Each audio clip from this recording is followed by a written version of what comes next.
Assalamualaikum warahmatullahi wabarakatuh. Innal hamdalillah nahmaduhu wa nasta'inuhu wa nastaghfiruh wa na'udzu billahi min shururi anfusina wa sayyiati a'malina. May yahdihillahu fala mudilla lahu wa may yudlil fala hadiya lahu. Asyhadu an la ilaha illallah wahdahu la syarika lahu wa asyhadu anna Muhammadan abduhu wa rasuluhu alladzi la rasula wa la nabiyya ba'dahu. Ya ayyuhalladzina amanu taqullaha haqqa tuqatih wa la tamutunna illa wa antum muslimun. Amma ba'd. Kepada ibu muslimin dan muslimat yang dirahmati Allah Subhanahu wa taala. Pada malam hari ini kita membahas dari kitab Sahih Muslim. Ini adalah kita berhaji, kita tentang haji. Bab yang ketiga yaitu bab yang berjudul Al-Tarbiyatu wa Sifatuha wa Waqtuha, yaitu bab tentang tarbiyah, sifatnya dan waktunya. Dalam bab ini disebutkan oleh Imam Muslim hadis dari Abdullah bin Umar radhiyallahu ta'ala anhu, anna tarbiyata Rasulillah sallallahu alaihi wasallam labbaik Allahumma labbaik labbaik la syarika lak labbaik innal hamda wan ni'mata lak wal mulk la syarika lak. Qala wa kana Abdullah bin Umar radhiyallahu ta'ala anhu yazidu fiha labbaik wa labbaik wa sa'daik wal khairu biyadayk labbaik wa rabbahu ilaik wal aman. Di sini dari Abdullah bin Umar radhiyallahu ta'ala anhu bahwasanya beliau menyebutkan bahwasanya kalimat tarbiyah Rasulullah SAW adalah labbaik Allahumma labbaik labbaik la syarika lak labbaik innal hamda wan ni'mata lak wal mulk la syarika lak. Yang mana arti dari kalimat ini, kalimat tarbiyah, di mana kalimat ini dianjurkan bagi seorang yang melakukan ihram haji ataupun umrah, maka melafazkan kalimat ini, kalimat tarbiyah, setelah dia ihram dari miqat. Maka sebagaimana bab sebelumnya, kemarin bab yang kedua yaitu bab tentang miqat, di mana seorang memulai berniat dan tarbiyah. Dijelaskan oleh Nabi SAW tempat-tempat tertentu. Maka di bab yang ketiga ini tentunya sangat sesuai sekali disebutkan di sini tentang sifat tarbiyah itu sendiri, maksudnya bacaan tarbiyah itu sendiri. Yang mana bacaan itu dibaca ketika seorang memulai ihram dari miqat. Abdullah bin Umar radhiyallahu ta'ala anhu mengatakan bahwasanya tarbiyahnya Rasulullah SAW adalah labbaik Allahumma labbaik.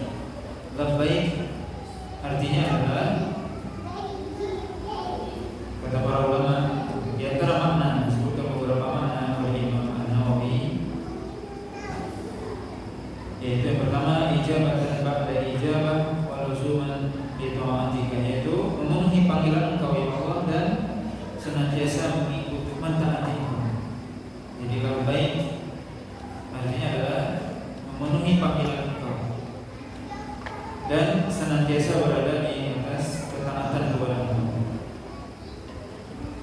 Makna yang kedua disebutkan oleh Imam An-Nawawi adalah ittijahi wa qasdi ilaik, yaitu bahwasanya aku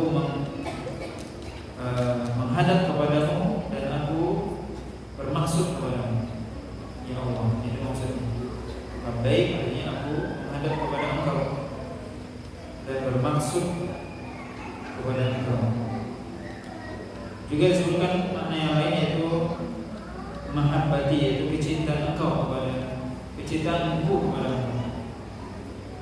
Kemudian juga makna yang lain, ikhlasul laka, yaitu bagaimana aku mengikhlaskan ibadah ini untuk Engkau. Juga makna yang lain disebutkan, ana muqimun ala ta'atika wa ijabatika, yaitu aku senantiasa berada di atas ketaatan kepada Engkau dan dia senantiasa memenuhi panggilan Engkau. Maka ini semua makna yang disebutkan oleh Imam An-Nawawi dalam makna yang satu dengan yang lainnya saling menguatkan, tidak bertentangan. Maka kalimat labbaik artinya adalah aku memenuhi panggilan Engkau. Aku mengikhlaskan ibadahku hanya kepada Engkau. Aku tetap berada di atas ketaatan kepada Engkau. Itu maksud. Maka ini adalah kalimat yang agung, di mana seorang muslim bagaimana dia mengijabah panggilan Allah SWT ketika Allah SWT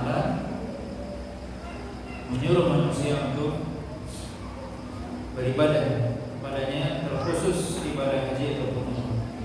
Allah SWT katakan dalam surah Al-Hajj, wa adzin fin nas yatika rijalan. Allah SWT perintahkan kepada Nabi Ibrahim, wa adzin fin nas, itu beritahukan, serukan kepada manusia untuk berhaji. Maka labbaik artinya memenuhi panggilan Engkau. Bahwasanya Allah SWT mengajak manusia untuk datang ke rumahnya Baitullah. Maka seorang muslim mengijabah, memenuhi panggilan tersebut dengan penuh keikhlasan, dengan penuh ketaatan. Labbaika la syarika lak, yaitu di mana aku memenuhi panggilan Engkau ya Allah, tidak ada sekutu bagimu. Maka ini adalah kalimat tauhid sebenarnya. Ini semua di dalamnya adalah tauhid dan menjauhkan diri dari kesyirikan. Bagaimana? Dan ini adalah dasar daripada seluruh ibadah, termasuk ibadah haji. Bagaimana seorang ketika dia beribadah, mengikhlaskan ibadah tersebut kepada Allah, kemudian meniatkan ibadah tersebut sebagai ketaatan kepada Allah SWT, sebagai bentuk ketaatan kepada Allah SWT, kita melakukan ibadah tersebut. Ibadah haji dan umrah kita datang ke Mekah karena itu adalah dalam rangka ketaatan. Kita tawaf dan sa'i itu sebagai bentuk ketaatan kepada Allah SWT, didasari keikhlasan. Maka kalimat ini bukan hanya sekedar dibaca, tentunya juga direnungkan, dipahami bagi orang yang dia melaksanakan ibadah haji dan umrah. Innal hamda wan ni'mata, sungguhnya segala pujian dan nikmat adalah milik Engkau. Bahwasanya kita memuji Allah SWT di mana seorang yang dia melakukan ibadah haji dan umrah, dia diberikan oleh Allah SWT kemudahan. Maka hendaknya dia memuji Allah, dan memang dan tentunya tidak hanya ibadah haji dan umrah, seluruh amal ibadah yang kita lakukan itu semua adalah taufik dari Allah SWT. Maka Allah yang berhak untuk dipuji. Dan juga itu adalah nikmat dari Allah. Nikmat bisa beribadah kepada Allah SWT itu adalah nikmat yang terbesar di samping nikmat dunia. Maka seorang dia senantiasa ingat dan memuji Allah SWT. Wal mulka la syarika, yaitu sesungguhnya pujian, nikmat dan juga seluruh kerajaan atau kekuasaan adalah milik Engkau. Tidak ada sekutu bagimu. Bahwasanya seorang ketika dia menyebutkan kalimat ini, dia mengakui bahwasanya kekuasaan adalah milik Allah SWT. Kerajaan bumi dan langit ini adalah milik Allah SWT, dan tidak ada sekutu bagi Allah SWT dalam kekuasaannya. Dalam Allah menguasai, mengatur alam ini, tidak ada yang membantu Allah SWT, dan Allah tidak butuh bantuan.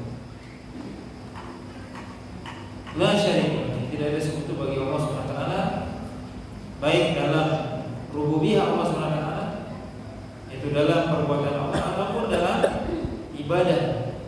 Itu artinya kita mengikhlaskan ibadah hanya kepada Allah SWT, yang berhak ibadahnya hanya Allah SWT. Kemudian disebutkan di sini bahwasanya Abdullah bin Umar radhiyallahu taala anhu, beliau menambah kalimat tersebut dengan mengatakan labbaika labbaika wa sa'daik wal khairu biyadaik labbaika warabbahu ilaika wal aman. Yaitu Abdullah bin Umar menambahkan kalimat tersebut dengan mengatakan labbaik wa sa'daik, artinya labbaik artinya dari memenuhi panggilan engkau, wa sa'daik dan juga mendapatkan kebahagiaan dari engkau atau merasa bahagia dalam ketaatan kepada engkau. Sampai maksudnya seorang merasa bahagia dia berada dalam ketaatan kepada Allah Subhanahu wa taala. Wal khair dia dari bahwasanya seluruh kebaikan di tangan engkau ya. Biyadaihi di dua tangan Allah Subhanahu wa taala. Bahwasanya kebaikan di tangan Allah Subhanahu wa taala. Allah yang mentakdirkan labbaik wa rabbaku ilaika wal aman. Dan juga ar-rabba artinya kata Imam An-Nawawi yaitu segala macam bentuk keinginan dan permintaan itu adalah kepada engkau. Wal amal dan juga ibadah. Amal di sini dengan ibadah, yaitu segala macam bentuk permintaan, permasalahan itu hanya diadukan kepada engkau, dan juga seluruh ibadahnya untuk engkau. Di sini para ulama menjelaskan bahwasanya Abdullah bin Umar menambahkan kalimat ini, sedangkan talbiyah Nabi SAW itu sebagaimana yang Abdullah bin Umar sebutkan sendiri. Maka sebagian para ulama menjelaskan bahwasanya boleh menambahkan kalimat yang seperti ini atau yang semakna.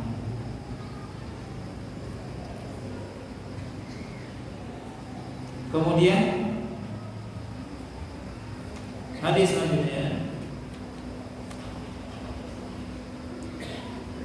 ya beberapa hadis, beberapa riwayat sebagaimana biasa Muslim yaitu membawakan beberapa riwayat yang sama dari Abdullah bin Umar, tapi sedikit ada tambahan. Yang kedua kita lihat di sini ada riwayat bahwasanya Abdullah bin Umar mengatakan anna Rasulullah SAW kana idza stawat bihi rahilatuhu qa'imatan inda masjid Dzul Hulaifah ahalla faqala labbaik Allahumma labbaik labbaik la syarika lak labbaik innal hamda wan ni'mata lak wal mulk la syarika lak. Abdullah bin Umar menambahkan dalam riwayat yang kedua bahwasanya Rasulullah SAW ketika sudah berada di atas kendaraannya, yang mana ketika itu kendaraan itu berdiri di samping Masjid Dzul Hulaifah, maka beliau baru memulai talbiyah. Maka hadis yang kedua ini menjelaskan tentang kapan dimulainya talbiyah. Kalau hadis yang pertama tadi menjelaskan bagaimana kalimat talbiyah tersebut. Adapun riwayat yang kedua juga disebutkan kalimat talbiyah tapi ada tambahan. Kapan dimulai seseorang membaca talbiyah? Abdullah bin Umar dengan jelas mengatakan bahwasanya Rasulullah SAW membaca talbiyah ketika sudah berada di atas kendaraannya. Sudah berada di atas kendaraannya di samping Masjid Dzul Hulaifah.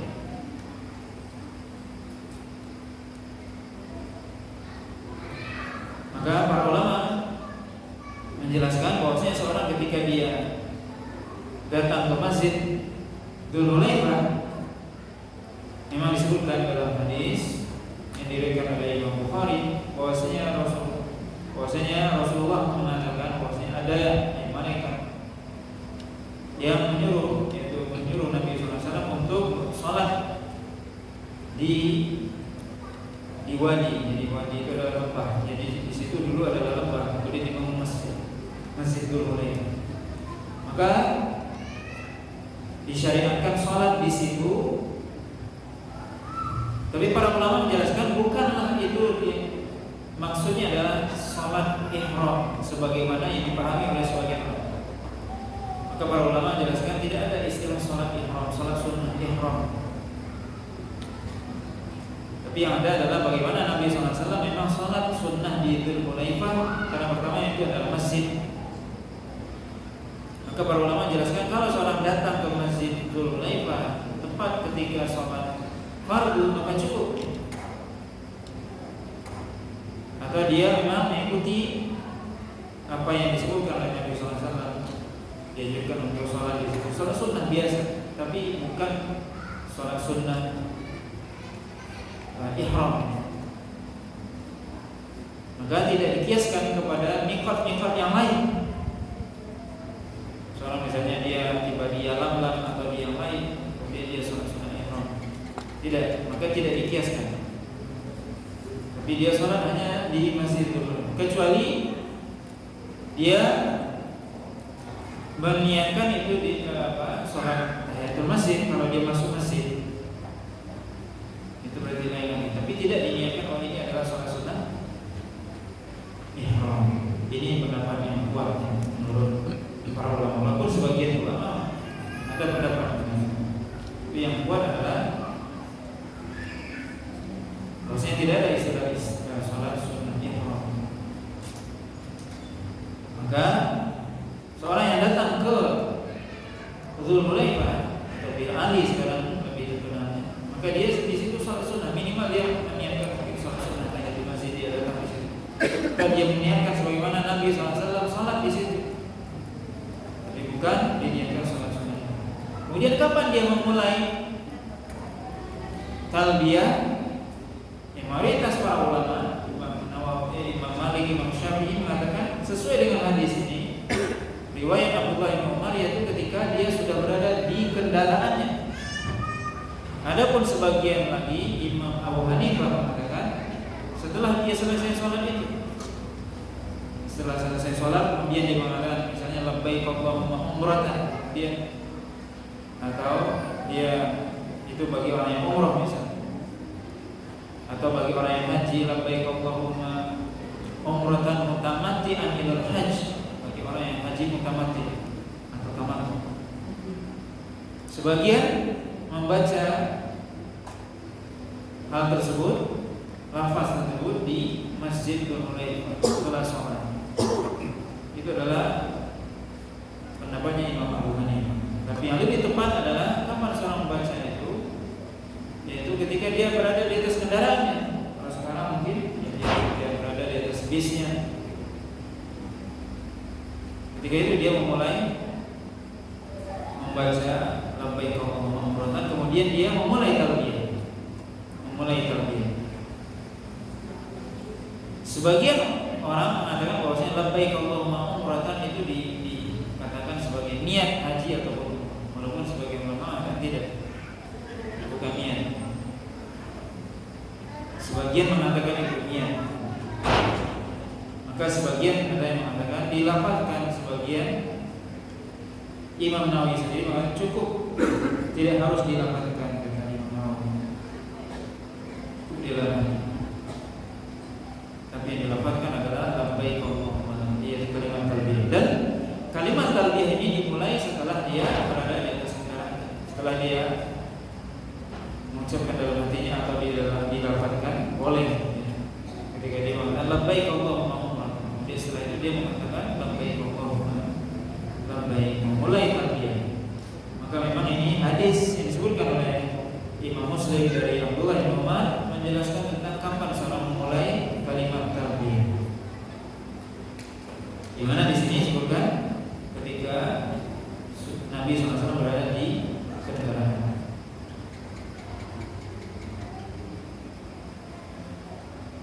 Kemudian riwayat selanjutnya riwayat dari Abdullah bin Abbas, yang setelahnya juga sebenarnya Abdullah bin Umar tadi kurang sama dengan sebelumnya. Dalam riwayat yang keempat jelas disebutkan karena Rasulullah SAW yarkamu bidil Hulaifah rak'atain, thumma idza stawat bihi naqatu qa'imatan inda dzil Hulaifah ahalla biha ulai kalimat. Rasulullah SAW salat 2 rakaat di Masjid Dzul Hulaifah, di Dzul Hulaifah. Kemudian setelah itu, setelah Nabi berada di atas untanya, jelas di sini. Jadi dalam hadis ini tambahan riwayat. Maksudnya Nabi SAW salat di Dzulhulaifah, kemudian 2 rakaat, kemudian Nabi SAW ketika sudah berada di atas untanya, sudah naik ke kendaraannya, qa'imatan inda Masjidil Dzulhulaifah, yang mana kendaraannya itu berada di samping atau di dekat Masjid Dzulhulaifah. Ahalla biha, itu baru mulai Nabi membaca talbiyah. Riwayat selanjutnya dari Abdullah bin Abbas radhiyallahu ta'ala anhuma qala kana musyrikun yaqulun labbaika la syarika lak qala fa yaqulu Rasulullah sallallahu alaihi wasallam wailakum qad fa yaquluna illa syarikan huwa laka tamlikuhu wa ma lak yaquluna hadha wa hum yatufuna bil bait. Rasulullah sallallahu alaihi wasallam Abdullah bin Abbas mengatakan bahwasanya Abdullah bin Abbas menceritakan bahwasanya orang-orang musyrik terdahulu ketika mereka melakukan ibadah haji, orang-orang musyrik Mekah, mereka ketika berhaji mereka mengatakan juga kalimat talbiyah dengan mengatakan labbaika la syarika lak, yaitu aku memenuhi panggilan engkau, tidak ada sekutu bagi engkau. Kemudian Rasulullah mengatakan cukup, tidak usah ditambah. Tapi mereka menambah kalimat itu dengan mengatakan illa syarikan huwa lak. Jadi orang-orang musyrik mengatakan aku memenuhi panggilan engkau, tiada sekutu bagimu kecuali sekutu yang engkau miliki. Ini kalimat kontradiktif. Orang musyrik mengatakan aku memenuhi panggilan engkau yang tidak ada sekutu bagi engkau kecuali sekutu yang engkau miliki. Tidak ada sekutu kecuali sekutu yang engkau miliki. Makanya Nabi mengatakan tidak ada sekutu bagi engkau. Kata Nabi, cukup itu, tidak usah ditambah. Tapi mereka menambahkan apa? Illa syarikan huwa lak, kecuali sekutu yang engkau miliki. Tamlikuhu wa malaka, wa ma malaka, engkau memiliki sekutu tersebut dan apa yang dia miliki. Engkau memiliki sekutu tersebut dan apa yang sekutu itu miliki. Begitulah kita lihat bagaimana kesyirikan orang musyrik, bagaimana mereka menyekutukan Allah SWT. Kata Abdullah bin Abbas, mereka mengatakan itu ketika mereka tawaf di Ka'bah. Kemudian bab selanjutnya, bab tentang umil ahlul Madinah bi ihram min indi masjid Dzulhulaifah, yaitu bahwasanya penduduk Madinah diperintahkan oleh Nabi SAW untuk berihram dari sisi atau dari samping Masjid Dzulhulaifah. Min indi, sini bukan fi. Min indi artinya di samping atau di luar, di sisi masjid, bukan di dalam masjid. Maka itu yang kita sebutkan tadi, pendapat mayoritas para ulama, mereka memulai ihram harusnya atau talbiyahnya bukan di dalam masjid setelah sholat, tapi di luar ketika sudah berada di kendaraan. Ini judul yang disebutkan oleh Imam Nawawi. Maka ini pendapat yang dipilih oleh beliau, bahwasanya penduduk Madinah diperintahkan untuk berihram dari sisi Masjid Dzulhulaifah. Dalam bab ini disebutkan oleh Imam Muslim hadis dari juga Abdullah bin Umar radhiyallahu ta'ala anhu, yaqul baidaukum hadhihi allati tadhibuna ala Rasulillah sallallahu alaihi wasallam ma ahalla Rasulullah sallallahu alaihi wasallam illa min indil masjid yakni Dzulhulaifah. Hadis ini dari Salim bin Abdullah dari Abdullah bin Umar, di mana Abdullah bin Umar mengatakan baida adalah suatu tempat tempat yang agak tinggi dan dekat dari Masjid Dzulhulaifah, seperti bukit, ibaratnya bukit, yang mana jadi Baidah itu adalah istilah untuk tempat yang tidak ada tanaman, tempat yang tidak ada tanaman, tidak ada bangunan, itu namanya Baidah. Di Baidah yang dimaksud di sini adalah Baidahnya Masjid Dzulhulaifah. Jadi ada tempat yang kosong, itu disebut Baidah. Kata Abdullah bin Umar, Baidahukum hadhihi allati takdibuna ala rasul. Ini kata Abdullah bin Umar, Baidah yang kamu berdusta atas Nabi SAW. Tidaklah Nabi memulai ihram kecuali dari sisi masjid, yaitu Masjid Dzulhulaifah. Riwayat selanjutnya yang lebih jelas dikatakan kepada Abdullah bin Umar, al-ihram minal Baidah. Apakah kita memulai ihram dari Baidah? Maka Abdullah bin Umar mengatakan, al-Baidah allati taqbiduna fiha ala Rasulillah SAW. Ma ahalla Rasulullah SAW illa min indi asy-syajarah hina qama bihi ba'iruhu. Abdullah bin Umar ditanya, apakah kita memulai ihram dari Baidah ini? Kata Abdullah bin Umar, al-Baidah ini yang kalian berdusta atas Nabi SAW. Tidaklah Nabi SAW memulai ihram kecuali dari sisi atau dari bawah pohon, ketika untanya berdiri. Pohon yang maksud adalah pohon yang berada dekat dengan Masjid Dzulhulaifah. Sebenarnya disebutkan oleh Imam. Maka kita bisa lihat di sini ada 3 pendapat sebenarnya tentang kapan atau di mana dimulai talbiyah atau ihram. Yang pertama, pendapat pertama tadi di dalam masjid, jadi setelah sholat itu pendapat Abu Hanifah, Imam Abu Hanifah. Yang kedua, pendapat mayoritas para ulama, Imam Malik, Imam Syafi'i dan yang lainnya mengatakan apa? Di luar masjid. Yaitu apa? Di dalam hadis ini lebih disebut lagi, yaitu di dekat pohon. Nabi SAW di luar masjid, dekat pohon yang di situ Nabi memang di situ kendaraan beliau. Artinya Nabi memulai ihram ketika sudah berada di atas kendaraan, yang mana kendaraan beliau ketika itu dekat pohon di luar masjid.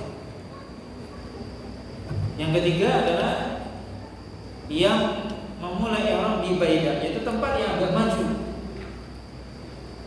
lebih agak jauh dari masjid. Maka ini 3 pendapat. Pendapat yang kedua itulah yang utama, yang benar.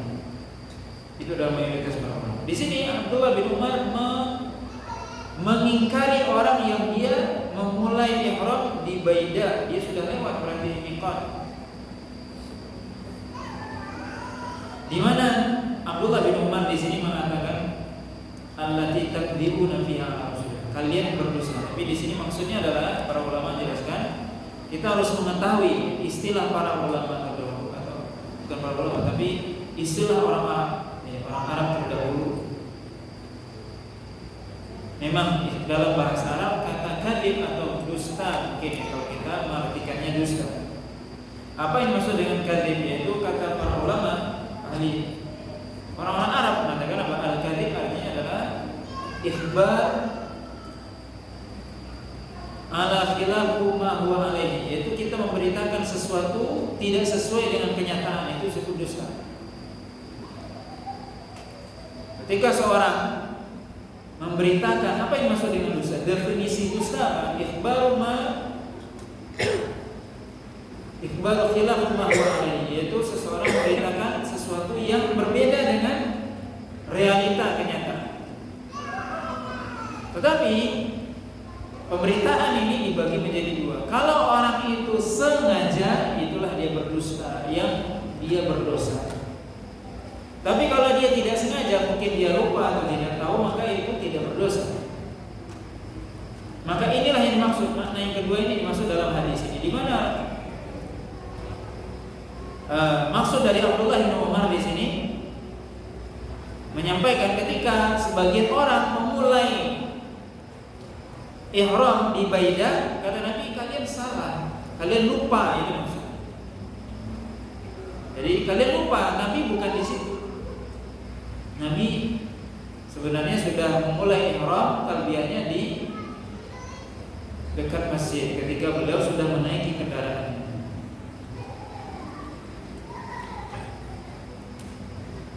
Maka ini maksud dari kadhib, dusta. Jadi dusta yang maksud bukan dusta sengaja mereka berdusta atas nama Nabi, enggak. Karena berdusta sengaja seperti itu berdosa. Tapi yang dimaksud di sini adalah mereka lupa. Bahwasanya mereka mengatakan Nabi dulu memulai ihramnya di Baidah, padahal sebenarnya salah. Yang benar bukan di Baidah. Berarti apa? Berita itu tidak sesuai kenyataan. Yang benar kata Abdullah bin Umar di masjid, di dekat masjid. Ini bisa kita lihat bagaimana para sahabat sangat teliti dalam hal ini, terutama secara khusus Abdullah bin Umar. Di mana Nabi memulai ihram begitu, disitulah kita memulai. Baidah itu sudah lewat. Kalau kemarin ada sebagian yang apa? Di Masjid Nabawi sebelum miqat. Jadi ada orang yang berihram sebelum miqat, ada sekarang yang melewati miqat. Walaupun cuma tidak jauh. Dua-duanya keliru. Yang pas adalah di miqat itu sendiri, yaitu di dekat masjid. Tapi di atas kendaraan, itulah yang paling tepat. Di sini para ulama menjelaskan bahwasanya menunjukkan bagaimana para sahabat itu sangat memperhatikan perkataan dan perbuatan Nabi SAW. Terutama tentunya ini dalam masalah ibadah haji yang berkaitan dengan perbuatan, amalan yang Nabi SAW hanya haji sekali, maka sangat diperhatikan oleh para sahabat. Dan kita akan baca nanti sifatul haji Nabi, yaitu sifat haji Nabi yang akan disebutkan secara lebih detail oleh Jabir bin Abdullah, hadis Jabir dari awal sampai akhir. Maka ini bisa kita lihat bagaimana para sahabat itu sangat memperhatikan Nabi SAW dan sangat ingin mengikuti Nabi SAW dalam segala hal.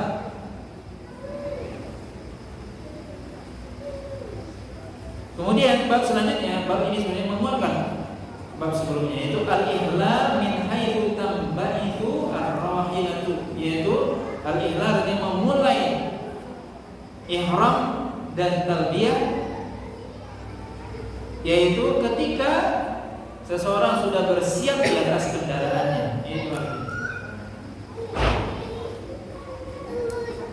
berihram dan membaca talbiyah dimulai ketika seseorang sudah berada di atas kendaraannya, ketika kendaraannya sudah siap.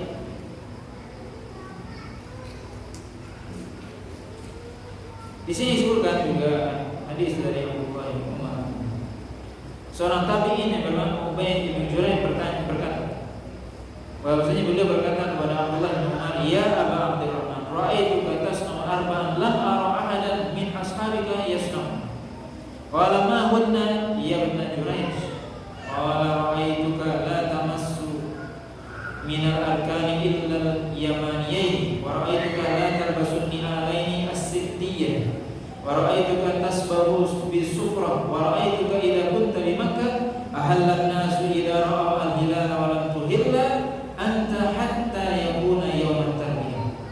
Qala Abdullah bin Umar, amma al-arkan fa inni lam ara Rasulullah sallallahu alaihi wasallam yamusu ila al-yamaniyain, wa amma an-ni'al as-sittiyah fa inni ra'aitu Rasulullah sallallahu alaihi wasallam yalbasu ni'al allati laysa fiha sya'run wa yatawaddu fiha, fa ana uhibbu an albasaha, wa amma as-sufra fa inni ra'aitu Rasulullah sallallahu alaihi wasallam yasbihu biha, fa ana uhibbu an asbugha biha, wa amma al-ihlal fa inni lam ara Rasulullah sallallahu alaihi wasallam yuhillu hatta tanba'itha bihi rahilatuhu.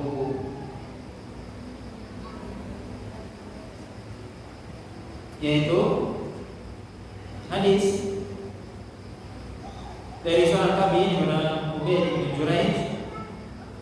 Bahwasanya beliau bertanya kepada Abdullah bin Umar dengan mengatakan, wahai Abu Abdurrahman, sungguhnya aku melihat engkau melakukan 4 hal yang sahabat-sahabat engkau tidak melakukan. Apa itu? Kata Abdullah bin Umar.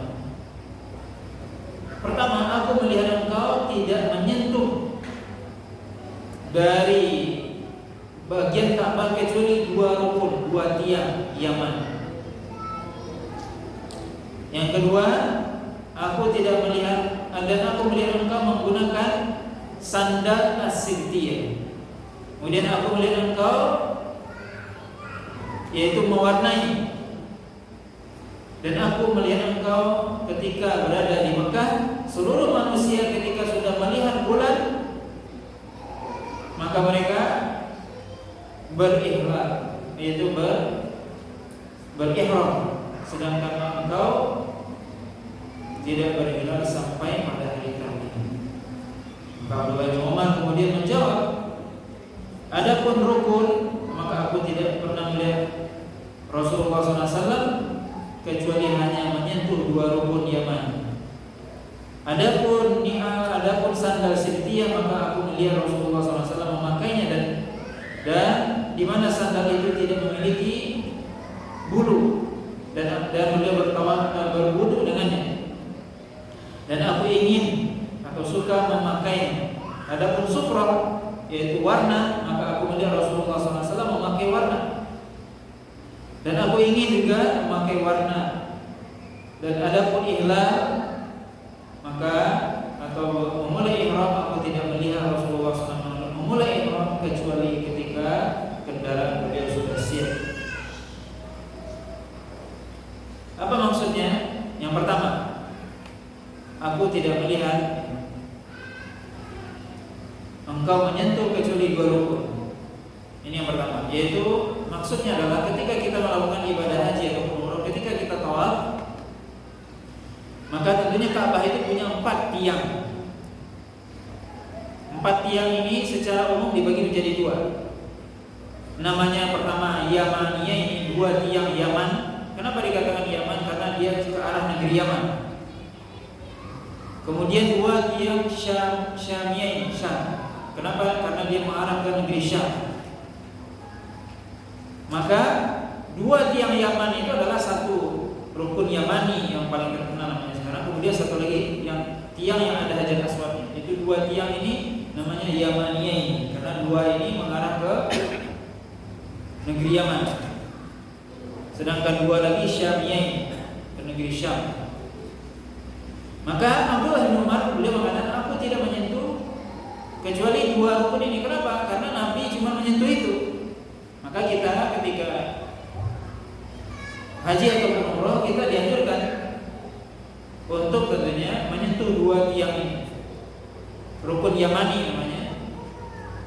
Tiang sebelum Hajar Aswad. Kita dianjurkan menyentuh. Kalau kita tidak bisa, kita tidak perlu memberikan isyarat. Sedangkan yang kedua rukun tiang Hajar Aswad, yang kita dianjurkan menyentuhnya kalau kita bisa. Kalau tidak, kita berikan isyarat dengan tangan. Itu beda. Maka Abdullah bin Umar mengatakan ketika ditanya, kenapa engkau cuma menyentuh 2 ini sedangkan 2 lagi enggak? Karena kata Abdullah bin Umar, aku hanya melihat Rasulullah SAW hanya menyentuh 2 tiang ini, maka aku melakukannya. Dan para ulama menjelaskan apa hikmahnya Rasulullah hanya menyentuh 2 tiang ini, tidak menyentuh 2 tiang yang lain. Karena 2 tiang inilah yang berdasarkan pondasinya Nabi Ibrahim. Di mana orang-orang kafir Quraisy ketika terjadi banjir yang mengakibatkan Ka'bah rusak, maka mereka tidak merubah posisi ini, tapi mereka memulai pembangunan di 2 tiang ini. Tapi apa? Harta mereka yang halal tidak cukup, sehingga apa? Tidak bisa memasukkan hijri Ismail yang melingkar itu ke dalam Ka'bah. Mestinya hijri Ismail itu di dalam Ka'bah. Maka tiang yang kedua di mengarah ke negeri Syam itu bukan asli sesuai dengan pondasinya Nabi Ibrahim. Pondasi Nabi Ibrahim lebih maju lagi. Maka itu hikmah kata para ulama. Jadi tiang asli yang menjadi fondasi yang dibangun oleh Nabi Ibrahim hanya 2 tiang itu. Tiang Yamaniyah ini, tiang Yaman. Maka itulah yang diusah oleh Nabi. Adapun yang 2 lagi tidak. Bukti yang paling jelas apa? Hijr Ismail yang meningkat itu di luar. Mestinya apa? Di dalam Ka'bah. Itu yang pertama. Yang kedua, An-Ni'al yaitu sandal as-Sibtiyah. Sandal as-Sibtiyah itu artinya para ulama menjelaskan, Imam Nawawi kan, sandal yang terbuat dari subhanallah, yang orang terdahulu, yang terbuat dari kulit hewan, yang kulitnya sudah disamak. Ya, disamak apa bahasanya? Disamak ya. Dijemur sehingga apa? Kulitnya itu bisa hilang, sebagian mungkin hilang dan sebagainya. Maka itu dipakai jadi sandal. Nabi memakai itu ketika haji. Maka aku ingin memakai itu juga, kata Abdullah bin Umar, seperti itu. Makanya dianjurkan bagi orang yang haji dan umrah memakai sandal. Enggak boleh dia pakai sepatu yang menutupi mata kakinya. Kalau pakai sepatu pun mata kakinya harus tutup. Kemudian yang ketiga, sufra. Sufra di sini warna. Di sini para ulama berbeda pendapat. Apa yang maksud warna di sini? Mewarnai apa? Ada 2 pendapat. Imam Nawawi sendiri mengatakan bahwasanya sebagian ulama mengatakan yang diwarnai adalah rambut, Nabi merubah warna rambutnya. Tapi yang lebih kuat kata Imam Nawawi adalah mewarnai pakaian. Nabi ada pakaiannya berwarna. Kemudian yang keempat, yang ini berkaitan dengan bab kita, yaitu apa? Ihlal. Aku tidak melihat Nabi SAW memulai ihlal atau mulai ihram dan talbiyah kecuali ketika beliau sudah berada di atas kendaraan, yaitu tadi disebutkan bahwasanya manusia ketika orang-orang ketika sudah masuk bulan Zulhijjah, awal Zulhijjah mereka sudah memakai pakaian ihram. Kemudian mereka bertalbiyah. Abdullah bin Umar tidak sampai menunggu tanggal 8 Zulhijjah, yaitu hari talbiyah. Ini ditanya oleh Buaid bin Jureid, kenapa wahai Abdullah bin Umar? Orang sudah pakai pakaian ihram, Anda belum? Orang sudah pakai pakaian ihram dari tanggal 1 Zulhijjah, engkau baru tanggal 8. Kata Abdullah bin Umar, saya melihat Rasulullah seperti ini. Maka memulai ihram untuk haji, maksudnya ini memulai ihram untuk haji, yaitu dimulai dari hari tarwiyah, yaitu pada tanggal 8 Zulhijjah. Dan itu dilakukan oleh Nabi SAW ketika sudah berada di atas kendaraan. Maka memang inilah yang menjadi pendapat mayoritas para ulama bahwasanya ihram haji dimulai pada hari tarwiyah, yaitu pada tanggal 8 Zulhijjah.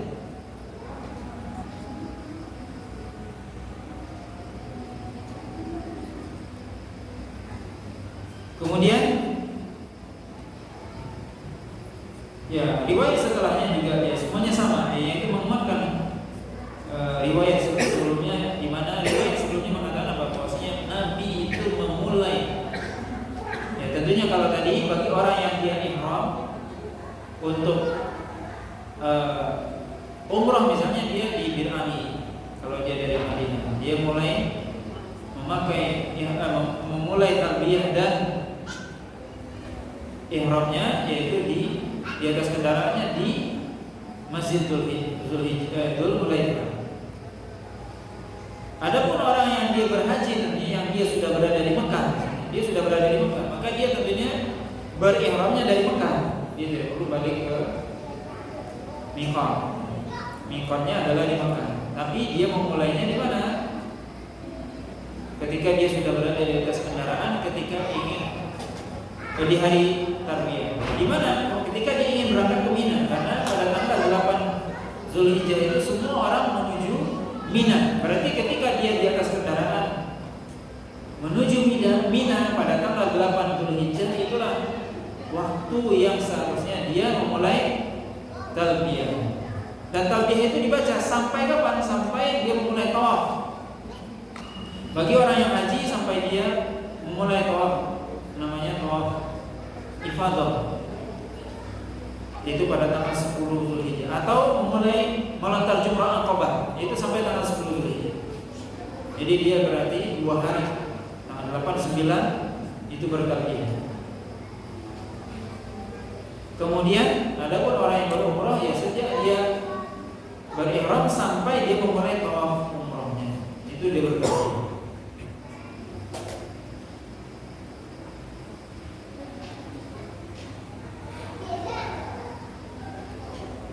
Bab setelahnya ini bab yang masih berkaitan as-shalah di Masjidil Hulaifah, ya salat di Masjidil Hulaifah.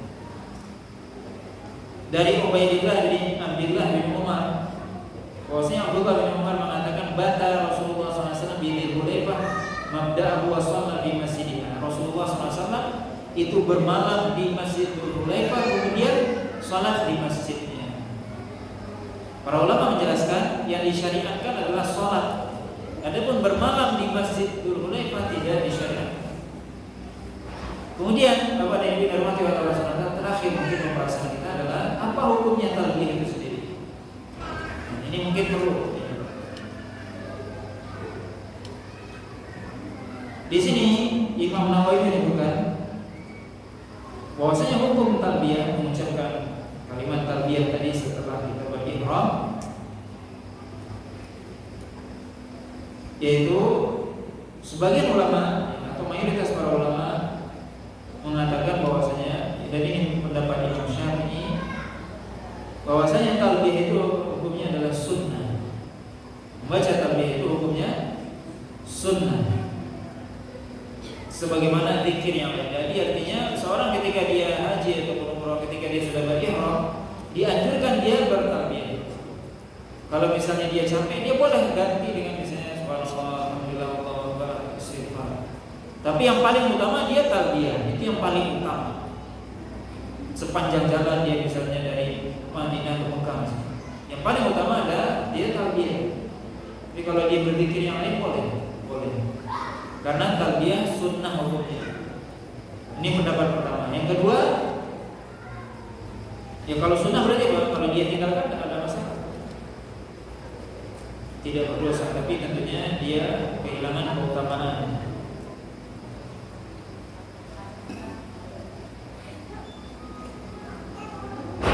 Yang kedua, pendapat yang kedua mengatakan bahwasanya wajib dalam artian kalau dia tidak melakukan hajinya sah, tapi dia harus membayar dam. Membayar dam artinya menyembelih seekor kambing. Dan sebagian lagi mengatakan, yang lebih keras mengatakan tidak sah ihram kecuali dengan talbiyah. Tapi Imam Nawawi mengatakan apa? Pendapat Imam Syafi'i yang paling kuat dalam ini kata Imam, yaitu hukumnya sunnah.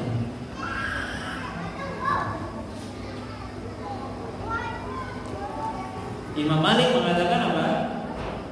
Kalau dia tinggalkan dia membayar dam. Itu pendapat Imam Malik. Jadi pendapat Imam Malik yang kedua. Nah, wallahu a'lam, pendapat yang mayoritas para ulama adalah sunnah, tidak wajib. Artinya seorang kalau dia tidak membaca talbiyah, dia tidak membayar dam. Tapi tentunya dia kehilangan keutamaan karena itu adalah waktu yang istimewa di situ. Waktu kapan baca talbiyah, ya itulah waktunya. Maka dia kehilangan keutamaan. Maka hukumnya adalah sunnah. Wallahu ta'ala alam. Mungkin ya sampai di sini pembahasan kita.